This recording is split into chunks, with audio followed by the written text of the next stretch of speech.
Gentlemen, good morning. Welcome to the IEA's presentation of Oil 2021, our market report on oil markets. We are releasing the report this morning. The report is now live and free on our website for the first time. We're also releasing our monthly oil market report. This morning for this press conference, we're joined by Dr. Fatih Birol, our Executive Director, and by Toril Bozoni, who's the head of the oil markets division here at the IEA. We'll hear both from Dr. Birol and from Toril. Following that, we'll take a brief 1-minute break to compile the questions from the media. So for the journalists who are on the call, please send your questions through the Q&A box in the Zoom. And then we'll try to get to all of your questions, time permitting, or we'll get back to you by email. Once again, this press conference is being live streamed as well on our website. And without further ado, I would like to turn the floor to Dr. Birol for his introduction. Thank you. Thank you very much, Mr. Muwat. And it's great news that our report will be freely available for anybody who would like to consult in our website. Dear colleagues, very good morning to all of you from International Energy Agency headquarters. Today, we are going to release our 5-year oil outlook. And we want to discuss with you the demand, supply, refinery implications for the markets. And I am very happy that I am joined here by our new head of oil industry and markets division, Mrs. Toril Bozoni, who is going to take us through some of the key findings of the report. I would like to, in my few minutes of remark, I would like to focus on 3 observations or 3 takeaways, if I may say so, from this report, and I want to share them with you. One on demand. The second one is on the supply side, and the third one, which I was telling my colleagues yesterday, as if demand world and the supply world are 2 different worlds. I want to a bit highlight what I mean, that the 2 separate worlds, demand and supply, and what could be the implications of these 2 different trends in 2 different parts of the oil markets. But let's start with demand. We don't need to repeat once again, uncertainties are huge, mainly driven by COVID. When we discuss our last outlook, 5 years outlook, we knew that we were entering a major period like this. But now we have the COVID with us, we have the economic downturn with us, and now this year, we were all hoping that as a result of a vaccine and other measures governments are taking, we will soon see the light at the end of the tunnel. But when we look at the vaccine news, how efficient they are, how much they are used, there are still questions, uncertainties, especially if you live in France, like us, you face a lot of questions here, but across the world. So big uncertainty on the demand side. But one thing is clear, as all the economic institutions around the world highlight, we are seeing a significant rebound of global economy, driven by China, India, and others, and United States. And this would mean that in the absence of major new policy initiatives coming from governments, our report says in the next 5 years, every single year, global oil demand will increase. So we see an increasing trend in the absence of government policies. And this year, we expect 5.4 million barrels per day of an increase. And around 2023, in 2 years of time, we will come back.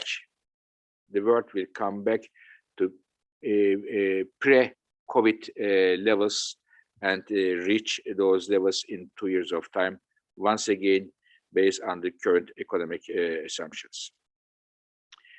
I made a small, but in my view, important point, which is if the governments do not put policies in place. We know that the many governments around the world have committed themselves to tougher climate targets, which will in turn will have implications for energy policies, and oil is one of the key fossil fuels contributing to the emissions worldwide, and therefore we may well see that our demand base case forecast can be altered. In fact, my colleague Mrs. Bosoni and her colleagues look at what would happen if the governments push stronger policies in terms of efficiency, in terms of the substituting oil in heating, in electricity generation, and they come up with a huge potential for oil decline, oil demand decline. So our message is clear here. In the absence of policies, major policy changes, we will see global oil demand to increase every single year in the next 5 years. And in 2 years of time, we are going to see the levels of oil demand comes pre-COVID levels. Now, the second point on supply, we see a big shift in the supply growth. Until recently, in the last few years, we know that the United States production growth dominated the global oil supply. And in fact, almost all the demand growth across the world was met by the US production growth. And in the last 2 years, only in the last 2 years, we have seen production in the United States increase close to 4 million barrels per day. But our report forecasts, in our base case, forecast that the growth coming from the United States will be rather on the lower side this time. And between now and 2026, US production growth will be around 1.6 million barrels per day. And this time, the production growth will be dominated by Middle East countries, unlike in the past, especially Saudi Arabia. And the big chunk of this Middle East production growth will come from Saudi Arabia, Iraq, Emirates, but mainly from the idle spare capacity they have. So this will have, of course, implications for how the markets are managed, if I may say so, and it will increase the room of maneuver of the OPEC plus countries in oil markets. Now, another point I wanted to mention when we talk about supply is the level of investments. As you know, International Energy Agency every year looks country by country, company by company, how much money is invested in the entire energy infrastructure. And our numbers show that the last year, global oil upstream investments declined by a historic 30% globally, and United States about 50%, big drop. And this year we expect this, we don't expect a big rebound, more or less a flat investment levels like the year 2020 in the global oil markets. And this brings me to the point that the we believe many companies are, especially in the advanced economies, are not investing because there are also political uncertainties around them. How to address the climate change, how to be a part of the clean energy transitions. And we believe as International Energy Agency, those companies may well have a role in addressing the climate challenge from different technologies, from offshore wind to carbon capture and storage, and also reducing the emissions from their own operations, for example, methane. So on the supply side, unlike in the past, US has a smaller role in production growth, and production growth will be dominated by Middle East countries with the policies in place today. This brings me to my last point.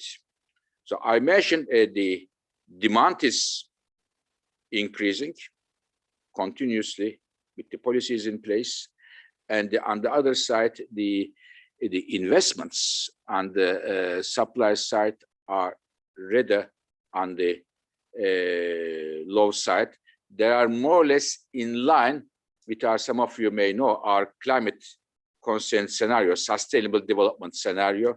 So the difference between the strong demand growth and the lower investment may well cause some volatility in the markets. Maybe not immediately, because we have about 9 million barrels per day of spare capacity today. But in the future, it may well cause some volatility in the markets. So this cannot be so different from each other, supply and demand. They have to match each other. And here we hope as the IEA that the matching should be through government policies to lower the oil demand growth, and in other terms, being a part of the solution of addressing our climate challenge. So, dear colleagues, I wanted to share with you these three observations from our comprehensive study of the next 5 years of the global oil markets. And now I would like to turn to my colleague, Mrs. Bossoni, who is the head of our oil market division. Tori, over to you, please. Thank you, Dr. Barrell, and good morning, everybody. So yes, as our executive director just outlined, the outlook for oil demand has shifted lower after the historic collapse that we saw in 2020.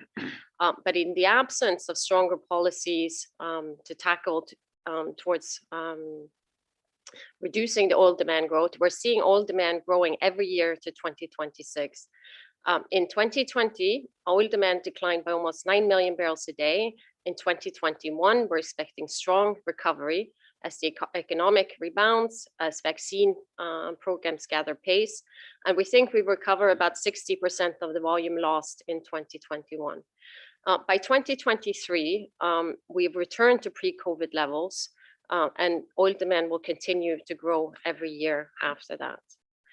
So by 2026, oil demand looks on track to grow to be 13 million barrels a day higher than the 2020 low. As you can see from this picture, oil demand will grow in all regions as the recovery gathers pace. But looking at the lower part of this graph, we're seeing compared to pre-COVID levels, it's Asia that continues to dominate the increase. By contrast, demand in developing economies where vehicle ownership rates are higher, oil use per capita is higher, we're expecting oil demand to decline compared to the pre-COVID levels.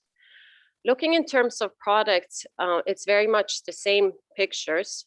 Compared to 2020, all products categories are expected to grow as the economy recovers. And here we're seeing gasoline growing as mobility restrictions ease. Jet kerosene, that was the hardest hit by the crisis, will recover more slowly than other products. And also gas oil and diesel is set to grow. But compared to the pre-COVID levels, it's the petrochemical sector that would dominate growth. LPG, ethane, naphtha used as feedstock for the petrochemical industry accounts for 70% of the net increase to 2026. You can see here that we do not expect gasoline demand to return to 2019 levels as efficiency improvements, shift to electric vehicles, outpace and the increased mobility in the developing economies. So, but this forecast is of course not set in stone.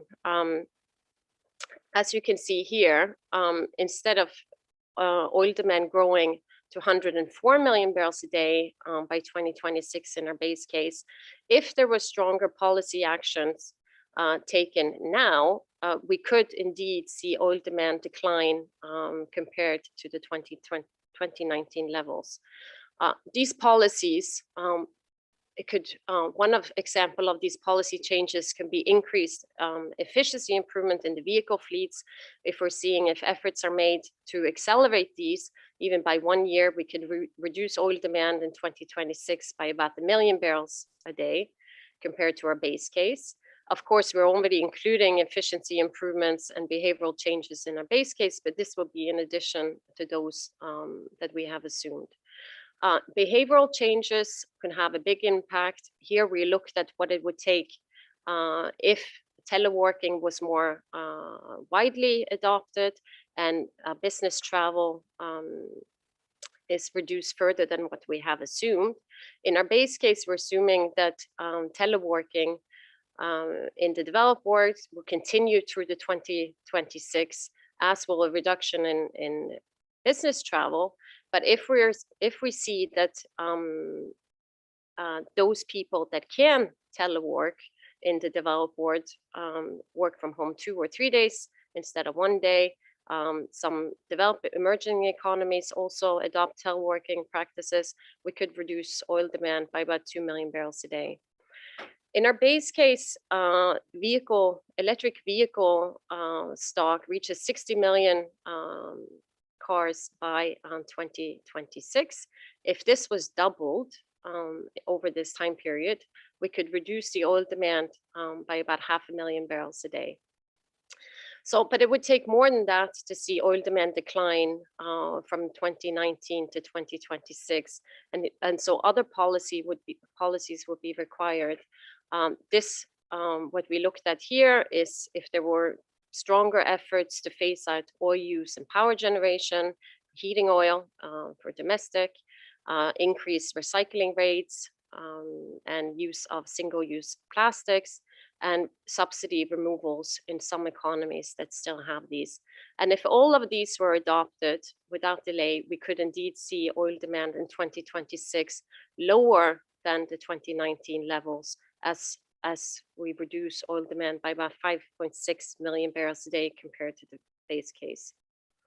So now looking at the investment pictures, as Dr. Birol already said, the collapse in demand in 2020 and the lower prices resulted in shut-in production. We have a spare capacity cushion that has built up, and as a result, investments in the upstream fell by 30%.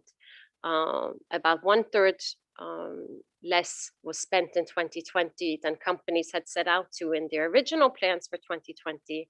And based on the plans that has been announced so far for 2021, we're seeing only a very marginal increase in spending. So to meet the oil demand growth in our base case, supplies need to rise by 10 million barrels a day from 2020 to 2026. But the investment cuts that we're seeing and the spare capacity that have built up, delays due to COVID in projects and sanctioning, means that the capacity building has slowed compared to earlier levels.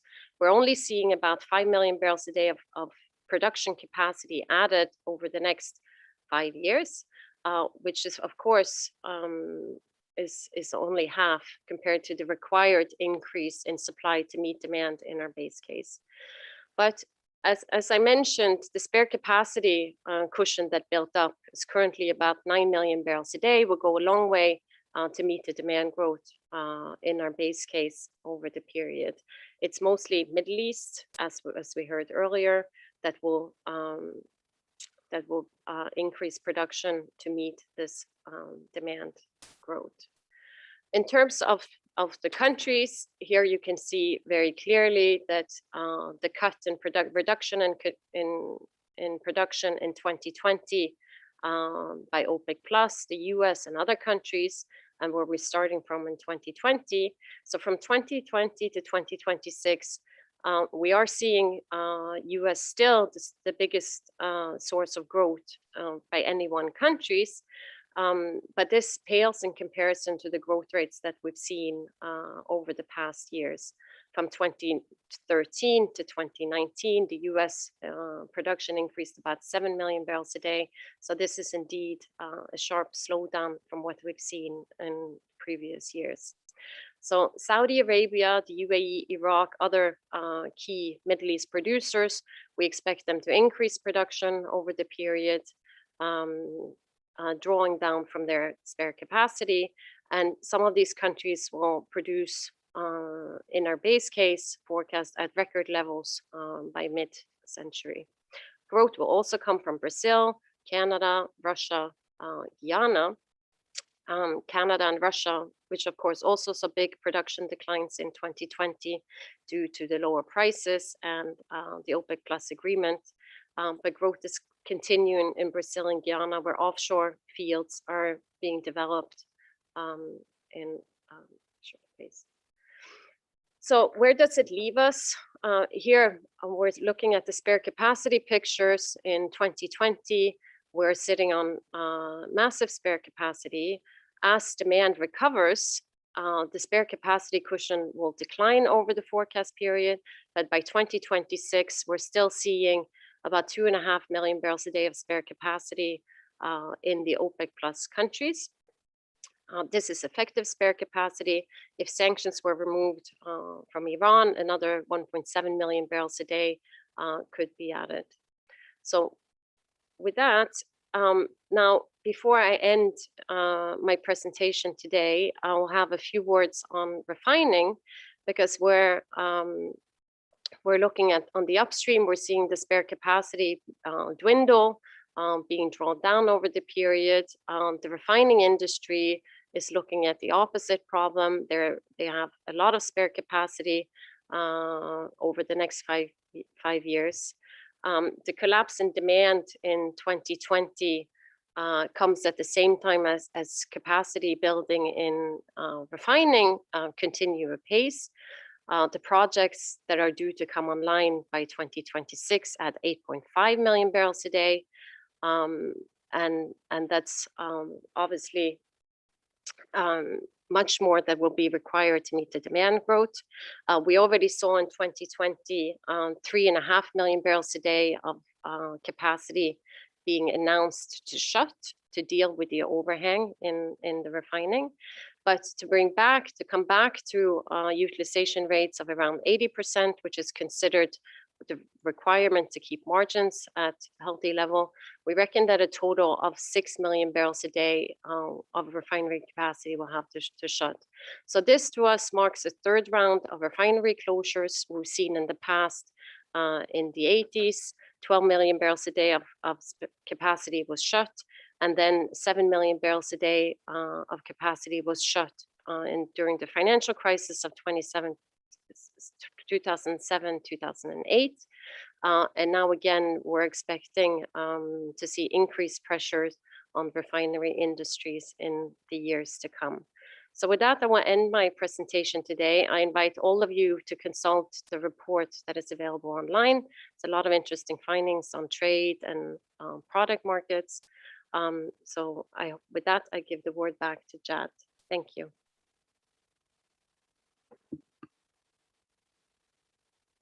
Thank you very much, Toril, for your presentation. And indeed, the report is available online. You can consult all the analysis there. We're going to take a very short 2-minute break so we can compile your questions, and we will be right back with you. Thank you.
Okay, welcome back, everyone.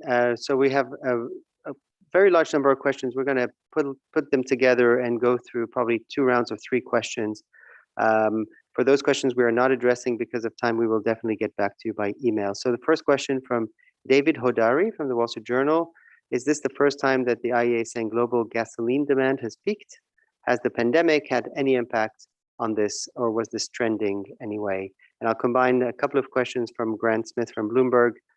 As the world begins to rely on the Middle East and OPEC rather than the US or US shale to meet rising demand, are we returning to a time when political risk will dominate all markets? And then a question also from Grant about the OMR report, the monthly report saying spare capacity is plentiful. Are you concerned that OPEC's decision shows they intend to withhold spare capacity and drive up oil prices? So that'll be our second question. I'll address the first 2 to you, Dr. Birol. And then a third one from Robert Perkins from Platts, tutorial perhaps. Can you give us your assumptions about the biofuel forecast in this forecast? Dr. Birol, can I start with you, please? Thank you very much, Jed. 2 quick answers about the peak of gasoline. We said it yes before that the gasoline consumption might have peaked, but it is now we are believing it is becoming earlier because of the economic downward and the downward revision of the economic growth numbers, and at the same time the changing in the government policies. We do not think that the gasoline consumption will come back to the 2019 levels again. There may be surprises here and there, but our expectation is it is very unlikely that it will come back to 2019 levels. This is the first time I think we are making it such a clear statement here. But one shouldn't mix the picture in the advanced economies and emerging economies. The biggest decline comes from the advanced economies, but we still see some increase in the emerging countries, developing countries. But when we look at the global picture, we see a peak in 2019 of global gasoline consumption. Coming back to the OPEC plus or the Middle East role in the next years to come in the production on the production side. Yes, as I mentioned, there is a change of roles between US and the Middle East. In the last few years, only in the last 2017 to 2019, US oil production increased close to 4 million barrels per day. As such, met the global oil demand growth. And we expect in the next 5 years, this growth will be about 1.6 million barrels per day as a result of fading appetite of investment in the US upstream production. And as a result, we are seeing that this time, in the next 5 years, production growth, global production growth will be dominated by Middle East, especially Saudi Arabia, Iraq, Emirates, but also from Brazil, Canada. At a certain extent, we expect some production growth to come. Of course, the increasing share of Middle East countries in the production growth will give OPEC plus countries a broader room of maneuver when they address the oil market issues, and therefore their voice will be heard much stronger in the next years to come compared to past. Again, if there are no major policies put forward by the governments around the world to lower the oil demand growth. This is an important point that we want to underline. Jad? Yes, thank you. I'll take the question on investment. In 2020, IOCs cut their investment upstream spending by 30%. Looking at the strategy outlooks for the next year, spending over the medium term looks to be about 15% lower than it was in 2019. NOCs also saw production investment fall sharply in 2020. Overall investment was down by about 20%. And then we'll see how that develops in the years to come. And just a word on the US independents cut investment by 50% last year, the most. And for them, we're seeing only a marginal increase, about 5% in 2021. So that's on the investment. And the questions on from Platts on the differences in biofuels and outlooks in the world energy outlook and our oil market report, it comes down to, we see biofuels production and demand in the oil market report increasing about 700,000 barrels a day to 2026. The outlook is very much aligned with the WEO's scenario, but they're not completely comparable, as biofuels in our report is in physical units and the WEO adjusts that for energy content. But the differences also stems from the economic growth forecast. Since the WEO was published, we're seeing economic institutions revising upwards their growth, new stimulus packages, stronger industrial activity in recent months in China and other countries. So this accounts for some of the differences, but the fundamentals are very much in line. Thank you. Many thanks, Toril. So we're going to take a second round of 3 questions, which I'll read out. First one from Catherine Hours from AFP. Can you tell us when you foresee now that the oil peak is happening based on today's policies, or in the case of our stronger actions? Similar question, which I will still read, a lot of interest there, from Pier Giorgio Sandri from La Vanguardia. Do you see any year for the peak of demand? And then third question from Andrew Forthorpe from NS Energy. How confident are you that the policy measures that you have discussed could lower demand by 2026 may be introduced? Dr. Birol, please. So, dear colleagues, we, in our base case forecast that my colleague Mrs. Bossoni presented to you, we do not see an oil peak happening. This is very clear.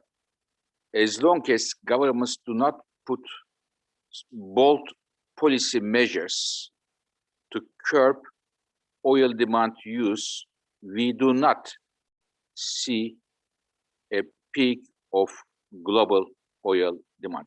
We have been saying this since almost 1 year. I know that many leaders of the oil industry said we have seen the 2019 would be the peak of global oil demand. We do not think so. With the rebound of the global economy, when the COVID pandemic is under control, when the lockdowns are relaxed, we are going to see oil demand is rebounding. And as Mrs. Bossoni's numbers show, oil demand will grow every single year in the next 5 years. This can only change if the governments put bold policies. What kind of policies? Fuel efficiency standards in United States and elsewhere. Boosting the sales of electric cars, or replacing oil in heating, electricity generation with other fuels, or again phasing out of the subsidies for oil. So this could change the picture. In the absence of government policies, we will not see a peak of oil demand sometime soon. As such, I believe it's a major issue for those governments who come up with the pledges to reduce their emissions to net zero by 2050. To reach the net zero by 2050, what happens in the next 10 years is critical. And if the governments are serious to reach their net zero pledges, one of the credible energy policies they have to put forward is how to deal with the oil consumption in their energy markets. Now, the question from our colleague from NS Energy, how confident that these policy measures government can put in place? We are not confident that the governments will put these policies in place, but we are confident that in the absence of putting these policies in place, we will not see a peak of global oil demand. Our numbers show that, for example, in the last year's World Energy Outlook, to reach net zero 2050 targets, every second car sold in the world should be an electric car. And today, it is more or less 3%. So there is a big gap between what's happening in the markets and government ambitions. Tori, would you like to add something on this peak demand, or I was able to answer it? Okay, she gave a okay to me, and I turn to you, Jel.